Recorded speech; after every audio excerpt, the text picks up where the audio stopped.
I firmly believe when you look at our team that we had last year, and I know we're not looking too far into the past, but our team last year, I think we're a top 5 team of all time. And I tell my boys this all the time. Like, we started off 2-2, and we lost to Washington. Jalen got hurt that game. Yeah. But if you really look at the season outside of the first 4 games, like, it was belt to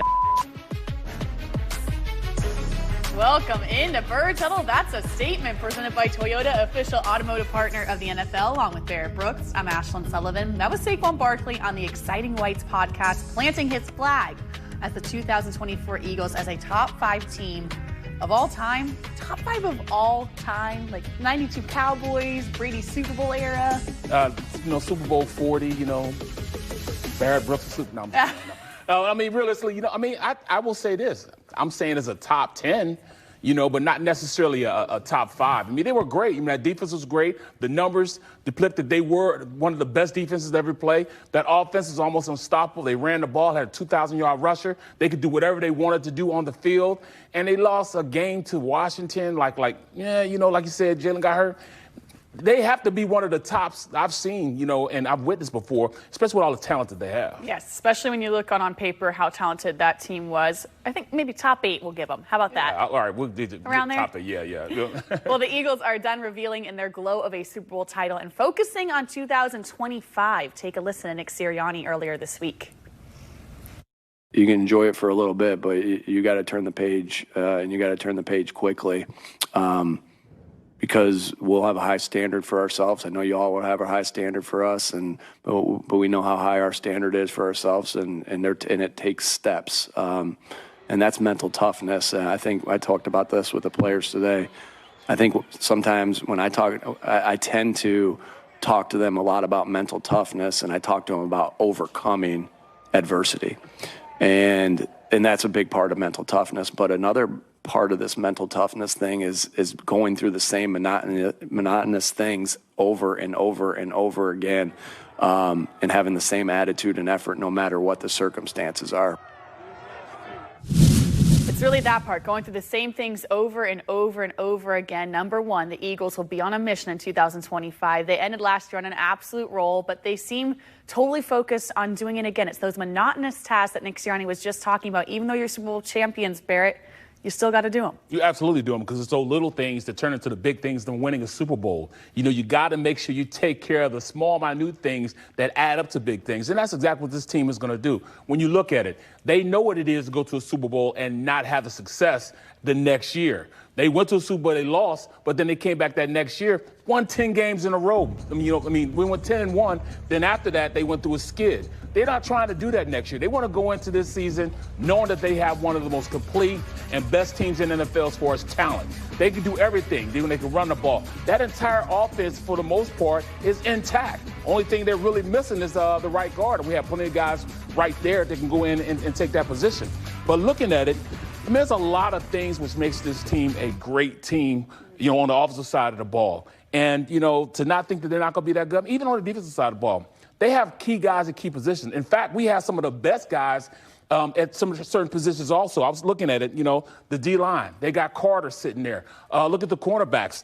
They got DeJean and Mitchell. They got, Zach Bond at the linebacker positions. They have plenty of people to go out there and get the job done. But it's about doing those little things, dotting your I's, crossing your T's, doing a little bit. It may be boring. It may be, I'm tired of doing this. But if you're not tired of winning championships, and that's what championship teams do. They do the little things and focus on the little things, which turn into the big things. Right, especially easier said than done in May and June. Absolutely. You don't want to be doing it, and you don't want to be, the attendance alone at OTAs is what's impressive to me. These guys could be in Mexico right now, Bahamas, and rightfully so. They just won a Super Bowl. But you see the social media videos, they're all in the building. Look, Jalen Hurts, exactly. When your leaders are there, Jalen Hurts, Saquon Barkley's, those guys are in the building.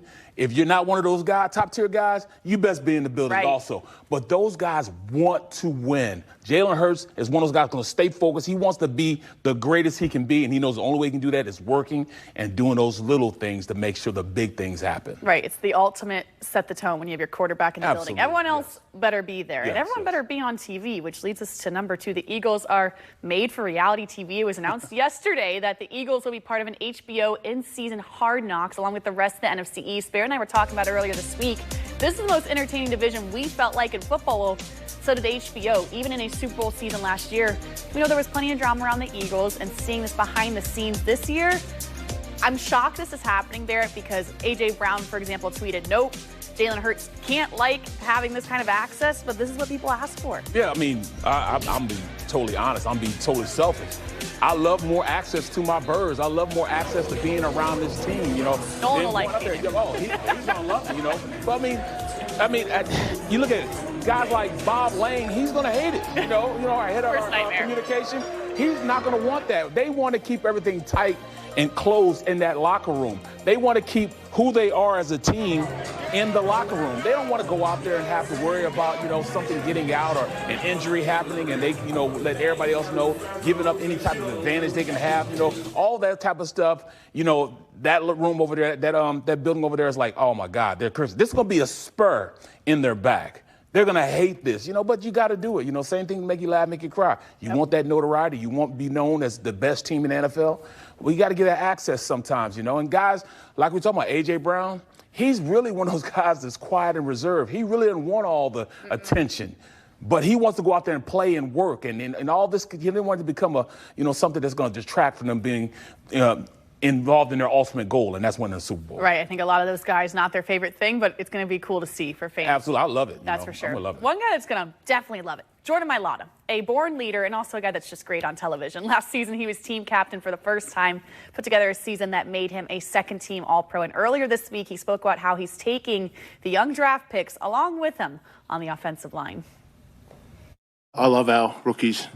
This is a great rookie class, especially in our O-linemen. They work hard. And I told Miles, I told Cameron, and I told Drew, I said, I don't care if you come for my job. If you're better than me, you're going to be better than me. But I'm going to make it damn hard for you to reach that. But I'm going to bring you along. I'm not going to kick you down. I said, that's not how it runs here. It's not how we do it. I bring you along because you're going to make me better. And boy, that boy is pushing me. Which one? Both. All three of them. Drew doesn't even play tackle. I watch him run drills. I'm like, damn, he's good. Impressive stuff there from Jordan Milada and Barrett. These are the 3 draft picks Milada is trying to help along. Overall, that's pretty great from one of your captains on the awareness, right, of, hey, eventually one of these guys most likely is going to take his job. Absolutely. And it's the nature of the beast, but you got to understand that he understands what makes him good, what makes this team good. The guys out there competing, the competition within, from your brother is really where you get stronger and get better. He also understands that if somebody gets hurt, these guys are going to have to step up and play. But, that's what the NFL is all about. You got to make sure you lift. And as you're climbing up, you're lifting guys up with you. And I love the fact that he said that. These young guys are going to be substantial, in their progress of winning another championship. They want to win again, so why not bring along these guys with them? He had the same thing done for him. Jason Peters took him under his wing and made him a player that he was. He came from not knowing football. And JP and Lane kind of molded him along and made him the player that he is. So he understands the dynamics of how things work. Yes, eventually you're going to get old, Father Time's, undefeated, but you need to bring guys along. And it just, he's just got one of those good hearts, man. Yeah. He's talented. He understands what he needs to do. He's a great leader. He can sing, play the ukulele. What can't that man do? And going to be a reality TV star on top of all of that. That's what I'm talking about. Get your man that can do everything. Why don't you? Time for the playbook presented by Supercuts. When we come back, Jerry Jones explains why he didn't want the tush push to stick around. Shocking. Plus, John Clark catches up with Hall of Famer Ray Didinger for his reaction. And the NFL created a new award that's right in Barrett's wheelhouse. Protector of the Year. There we Talk go. about it. Birds Huddle, presented by Toyota, proud partner of the Philadelphia Eagles and official automotive partner of the NFL.